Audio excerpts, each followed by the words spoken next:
All right, Ram 1500 with the 5.7 liter Hemi. This is a 2018. It's got just about 92,000 miles on it, and I'm going to do the spark plugs. Well, I already started the spark plugs. I'm going to show you the difficult side, which is the driver's side. Passenger side, I did last night. I got on a roll and I was just like, you know what? I'm not going to film it. This goes pretty easy. If you think you can do the driver's side, the passenger side is a breeze. There's really nothing to that. So we'll talk about the tools I'm using, the type of spark plugs, and any type of hints or tricks that I picked up along the way. Alright, so this is what you're going to need. This is the spark plug socket, and it's an extension with a swivel with the 5/8 socket with a built-in magnet. This one is going back because I used it, and I don't know if you can tell, but there's a chunk missing out of it. It actually broke using it, so I'm not sure what the story on that is. And it says right up on top there that it's magnetic. Usually I had pretty good luck with stuff from Gearwrench, but for whatever reason this one is no good. Got this one off of Amazon. I think it was right around $14. Part number is at the top there. Alright, so the other thing I bought was this 3/8 torque wrench. I got this from Napa, the same place I bought the spark plugs from. And we had a 3/8 torque wrench from Napa that we used in the shop, and that one was really nice. It had a swivel head. It was real good quality. This thing is a piece of garbage. I got it set, I think at 15 foot-pounds is what I was using it with, or had it set at, and I tried setting it at a higher torque, and this bar here, the adjustment would just slip no matter how tight you made the adjustment on the end here. So this is a really cheap torque wrench. This is going to go back because this is garbage. It doesn't lock like it should. So I'm not real impressed with that. I'm used to the other one that Napa sold. I don't know if that was is it Carlisle or something like that. Seemed like a much better quality. This is an absolute piece of garbage. Alright, so to start with, the spark plugs. I had called the dealership to get factory plugs because I was set on if I was going to go through the hassle of pulling stuff off, and it's kind of a trick to get in here. I'm going to only use factory spark plugs. I don't want any aftermarkets. So I called the dealership, and I forget what it was going to cost me per plug, but I believe it was over $300 for the 16 plugs, and this engine uses 8 plugs on each side. It's 2 plugs per cylinder. And I was like, I gotta find an alternative. So I went online and I found there was a place that had Mopar plugs, factory plugs. And when I looked at it, they said NGK, and I'm like, well, I don't know, are the factory plugs NGK? I know with like Motorcraft or a Ford, you pull them out, they're gonna be a Motorcraft plug. Well, turns out that it looked like they were NGKs with no like Mopar markings on them. So then I went to Napa because Napa had NGK plugs, and this is what I picked up. So it's NGK, and this was the number that was being listed as like a factory plug. So I'm like, well, I'm not going to know until I pull out one of the plugs. So last night, pulled out the plug, and this is what I pulled out. Oh, it's kind of hard to see. So there it is. That's the number. So it's LZF-RS whatever 11, which is the exact same number on this box. So this is the plug that came out of the engine, and nowhere on this plug does it say Mopar. It's NGK, and that's all it is. NGK with the number.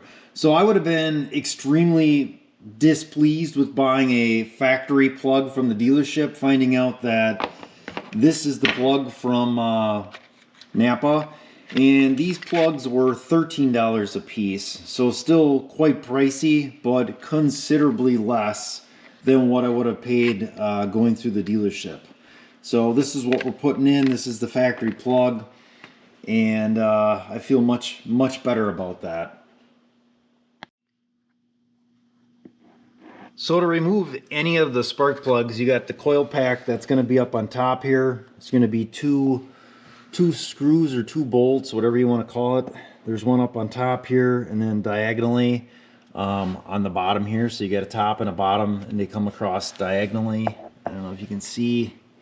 Yeah, maybe you can see it, maybe you can't. But that's how it is. And then there's also a plug on top. These on this model is just a button you're going to kind of push in and then pull up on the connector. There is no like locking tab you have to slide or anything. Some of the models there are, but not on this. This is a 2018, so this one is just a matter of pushing in and sliding it back to get that connector off.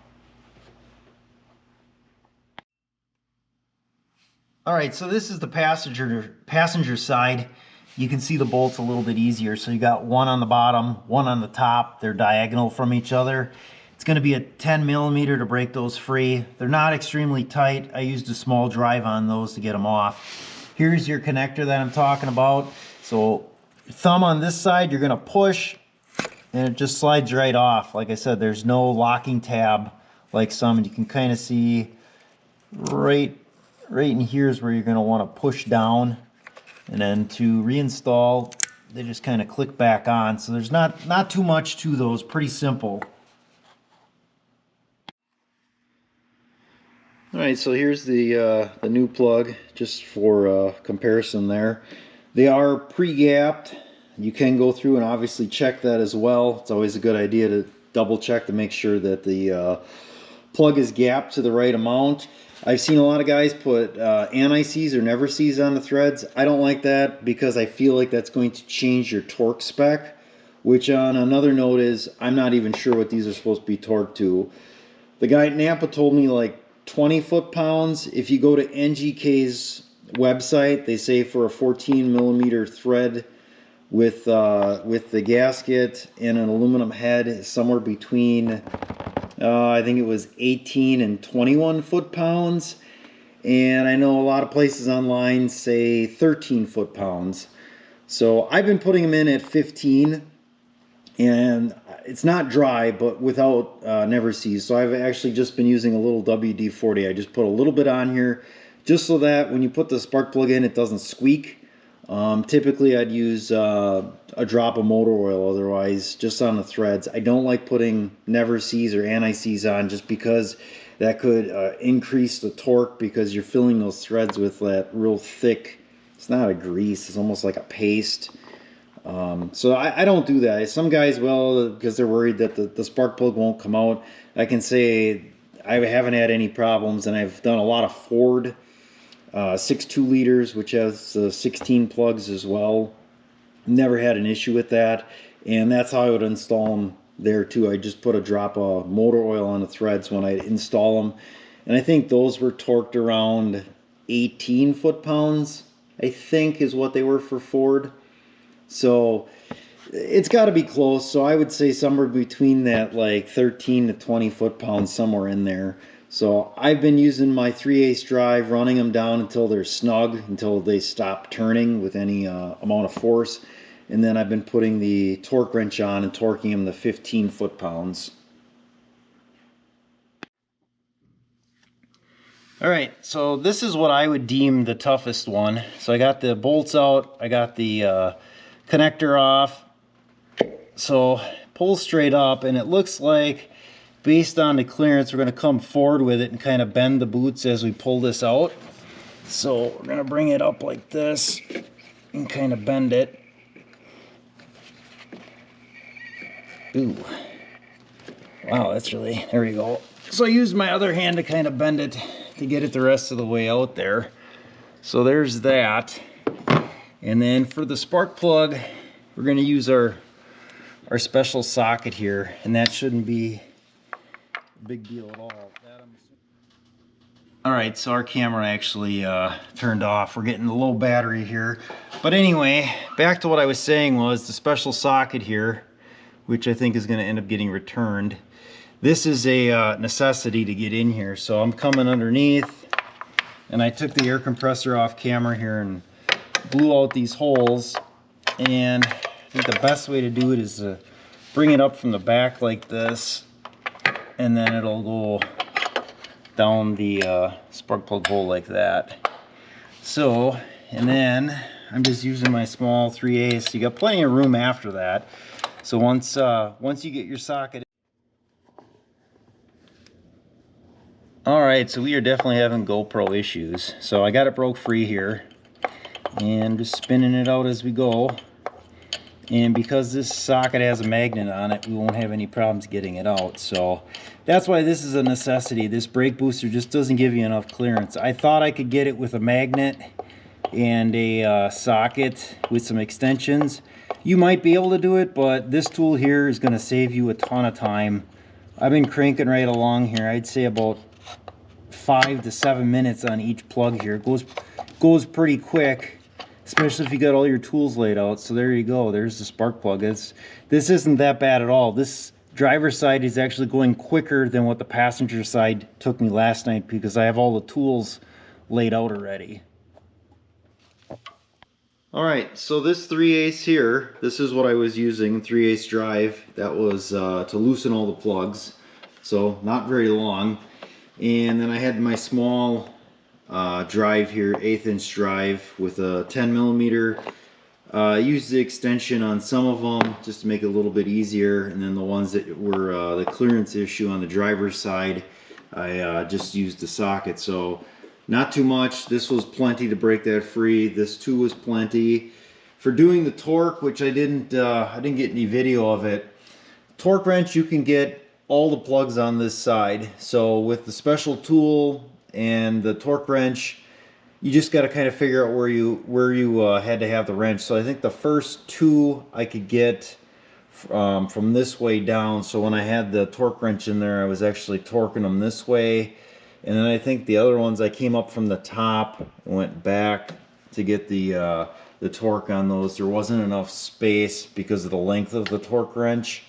Down in here, there's too many interferences and stuff. So it's not that bad. You can actually, I got that longer 3/8 torque wrench on everything, both sides, all 16 plugs. So I wasn't sure if I was going to get the one right in front of the brake booster, but that was just a matter of, like I said, running the torque wrench up this way instead of trying to run it down to tighten them. So anyway, not too bad of a job. I wouldn't be afraid to tackle it again if I had to. It goes pretty quick. And like I said, I didn't show any of this, but to take off the this air inlet, you just have a sensor here you have to unclip, hose clamp, and then the air box just has some clips. So there's not much to that, and then that totally frees up your passenger side. So pretty simple job overall. Alright, here's a close look at the plugs. Everything looked pretty good to me. I didn't see anything that looked like it was questionable or out of place. I'll just take a random one here and take a quick look at it.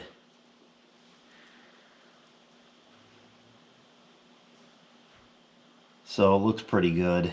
Looks like everything it's pretty good. You get a light tan to whitish gray color on most of these plugs, so they look pretty good. I'm kind of thinking these plugs would go more than 100,000 miles. Maybe you'd have an issue getting them out, I guess, if they were in longer than that, but the plugs seem fine. Usually if plugs are bad, like when I would change them on the Fords at work, I would get the engines would run much smoother afterwards, so you know that the plugs are getting a little towards the end of the life. So this, I changed them out and it seems the same. I didn't notice any type of difference.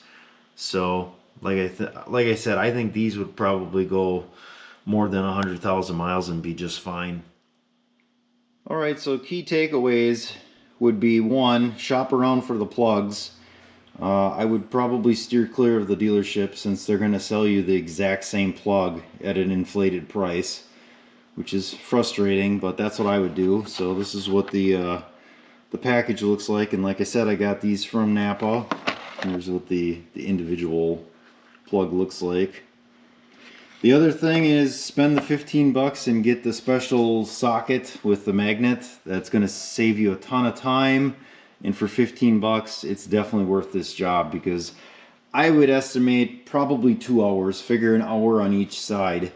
An hour on this side just because you got to take off the air filter assembly here and you're kind of learning it, and by the time you get over here you'll be able to go pretty quick because you'll have all your tools out already. So, alright, that'll be it for now.